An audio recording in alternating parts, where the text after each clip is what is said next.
Stars, I'm a fool for your love.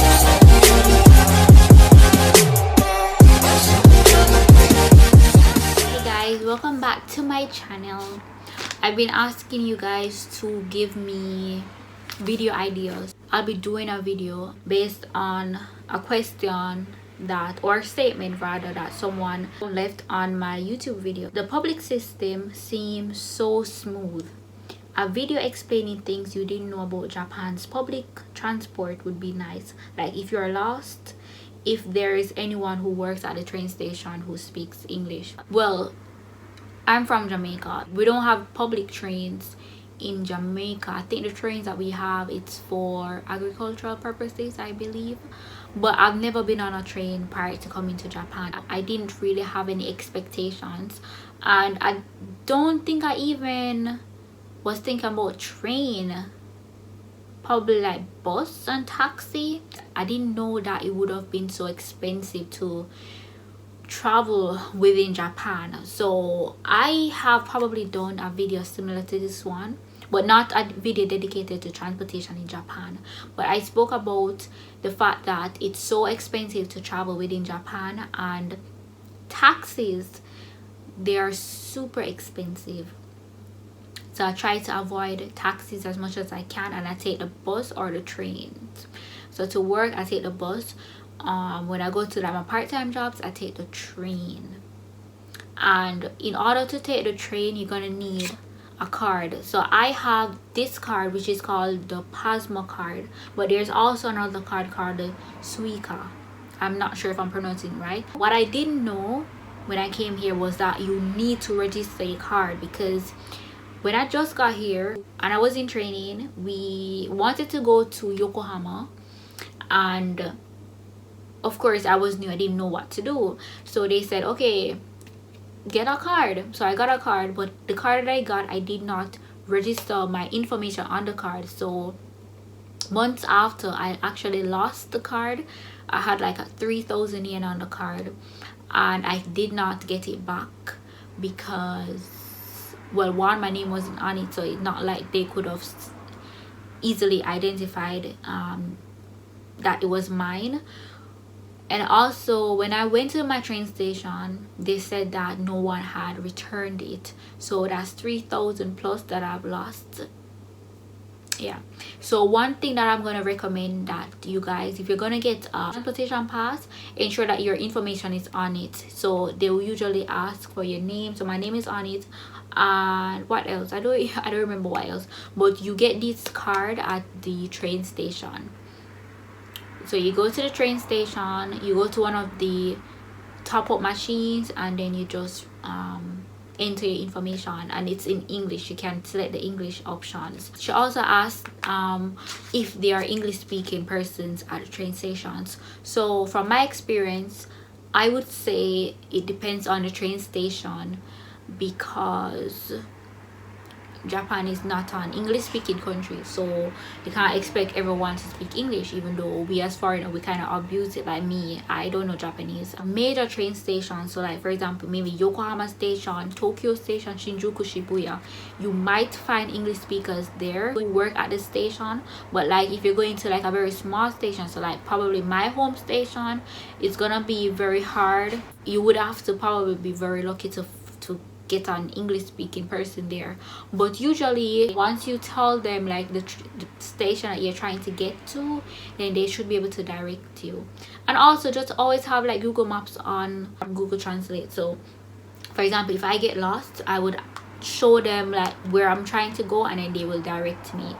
I don't know what is east, west, north or south in Japanese, but I understand like whatever that they say. So I tend not to really ask, because now that I have traveled so much, I know how to take public transportation thanks to Google Maps. So I spoke about Japan transportation being very expensive. It is very expensive, but the good thing about it is that most organizations, they reimburse you for your travel. So every company that I have worked for so far they have reimbursed my transportation, so that's very good. You don't have to think about transportation. I just top up my card for the month and then I'm good to go. Before the end of the month I claim transportation and I get it in my salary, so it's as simple as that. And I think this is a big thing in Japan, reimbursing travel expenses. The trains are usually always on time, so I am very happy for that, because you know, the fact that I'm going so far and I have to reach a certain time, so it's very good that you can actually rely on trains and buses in Japan. Well, trains, buses maybe not, because I've been late for interview because of the bus, even though I left early, but I still got the job, thank God. But yeah, so trains are usually on time, but there might be times when trains are late or not working or whatever it is, whatever the case. So there are some lines like the Chow line, it's always delayed, always. But if there's like an accident, of course the train's gonna be delayed and stuff like that. So but for the most part, majority of the time the trains are on time. What I didn't know about transportation in Japan is that for the trains, if you're taking the trains during peak hours, oh my god, it's gonna be packed like sardine, packed.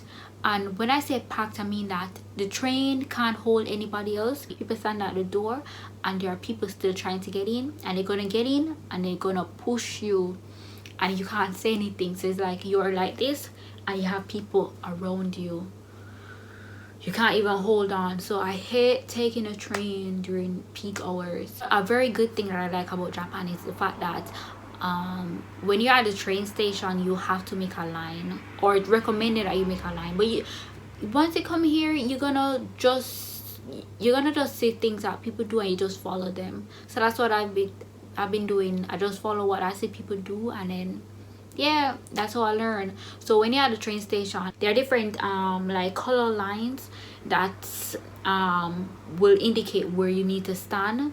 So when the train comes, you know that that's where the train door will open. Behind that colored line is where you actually form your line. If it's a popular station, you're gonna have different lines behind that colored line. So you're gonna have different lines being formed by people below the colored line. I can't tell you what these different lines are for, but I think maybe like one for local, maybe express, I don't know, I'm not sure. But I just usually just join a line, and then if anything I just come out and go in the train.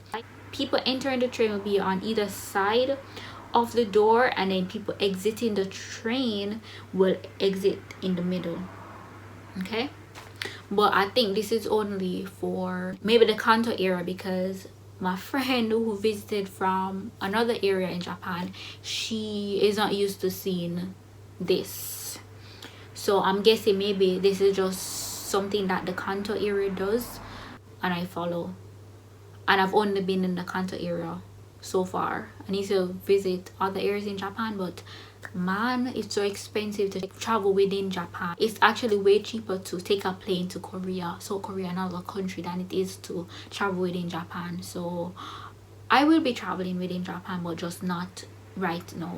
For each stop, there's usually an announcement to say that the next stop is Yokohama or something like that. So it's usually announced in Japanese and then English, and depending on where you are, it might be in Chinese. So I know that Shinagawa station is like a very popular station and it has announcements in Chinese. It's usually Japanese and English, and if there's no English, which is rare, then just listen out for the train station that you need to come off at.